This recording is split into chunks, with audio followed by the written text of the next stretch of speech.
বিকাল থেকে শুধু একটা জিনিসই দেখতেছি, অলিভ ফ্লাওয়ার হাই স্কুলের ঘটনাটা, যে বাচ্চারা কি একটা খাইতেছিল, গলা আটকে গেছে না।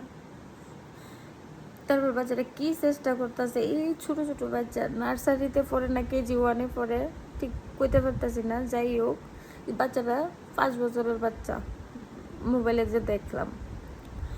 তো এই 5 বছরের বাচ্চা কি বুঝে, যে মানে বা অন্য বাচ্চারা কি বুঝে, কিভাবে গোলা আটকে গেছে খাবারটা, হাত দিয়ে চেষ্টা করতেছে, কিছু কইতেও পারতেছে না। অন্য বাচ্চাটাই বুঝতেছে না যে কিতা। তারপরেও যে সময় হে বেশি করতেছে, মেমরে ডাক দিতেছে, গেছে টিচারে টানতেছে, এই তো কিন্তু টিচার কিন্তু আইতাছে না। তারা গল্পই করতেছে, শুধু গল্পই করতেছে। তারা দুইজনের গাফিলতির কারণে এই বাচ্চাটা মারা গেছে আজকে। বাচ্চাটার কি দোষ আছিল কো? হ্যাঁ, স্কুলে মারা কি ভরসায় স্কুলে ফাটাইবো? এরকম যদি ঘটনা 2 দিন পরে পরে শোনা যায় যে এরকম হয় এরকম হয়, বাচ্চাটার কথা ভাবলেই আর আমার কীরকম লাগতেছে। আমারও তো 5 বছরের বাচ্চা আছে, আমিও স্কুলে পাঠাই।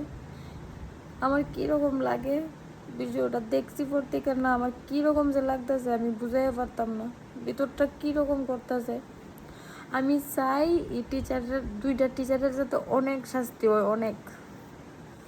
স্কুল বন্ধ হোক বা না হোক এটা আমি কইতে পারি না, কিন্তু তারা 2জন টিচারের যাতে অনেক শাস্তি হয়। তারা গাফিলতির কারণে আজকে বাচ্চাটা মারা গেছে। স্কুলের ভিতরে তারা কি গল্প করতে যায়? হ্যাঁ, টিচার কি লিখে হয়েছে? বাচ্চারা যতক্ষণ মানে বেহুশ না হয়েছে, বেহুশ নি না কি মারা গেছে ঠিক বুঝতে পারছি না এই সময়, কিন্তু তারপরেও মানে যাইতেছে না।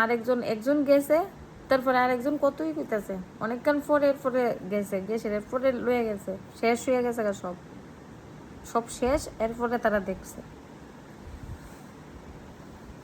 তারা শাস্তি অনেক দরকার। এটাই আমার তোমাদের কাছে কথা। তোমরা এই ভিডিওটা অনেক শেয়ার করো, অনেক শেয়ার করো, যাতে এই মানুষটির, এই 2টা টিচারের যাতে শাস্তি হয়।